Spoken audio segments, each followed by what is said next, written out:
Peuple congolais, Mbote Nabino, ils allaient les combattants chinois depuis Cape Town en Afrique du Sud. Situation à payer, ils ont bien été. Situation en Mboka, ils ont ma baie, ils ont catastrophique. Situation en Mboka, ils ont ça la pas si, beaucoup comprendre était à niveau nini, tout ça pas si pour Mboka wana. Alors peuple congolais, bah soi-disant bah opposant à Congo, bah ça bah aventurier. Ils ont la Jean-Pierre Bemba, ils ont la Fayulu, ils ont la Muzitu, bah tout le monde sont là tout boyer wana, bah aventurier. Bino boza sir que en 2023 vous gagner l'élection. C'est ni mon mesa baluba na baluba. Cour constitutionnel ya baluba. Et puis vous voulez amener le gens na kati ya ba administration ya ba ventir ya ba élection en 2023.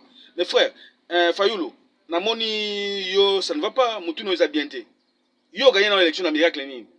Cour constitutionnel nyo c'est ça baluba na baluba. Balongoli vie vundwa au tepe manko. Pamba kaka bo balongoli.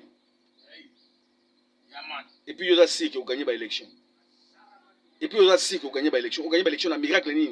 Cour constitutionnel, nous sommes baluba na baluba. Balongo li fait vundo tepe mako. Et tel cas baluba. Et seni ya baluba. Botika ba ventir. Si vous avez accompagnateur, botika ba ventir. Ya on a un peuple na biso, tout ça le soulèvement populaire. Tout ça la révolution. C'est ça les mots. Révolution. Et qu'on change ba donner pelé na Congo. Révolution na Congo et qu'on change ba donner belé. Alors tout ça la révolution pour la benga na batouana. To benga na fachi na famille na ye. O baza ko s'enrichir ba yega ko jouissance na jouissance. Na to benga na occupation rwandaise fani na kingakati. Yango nde solution na suki wana.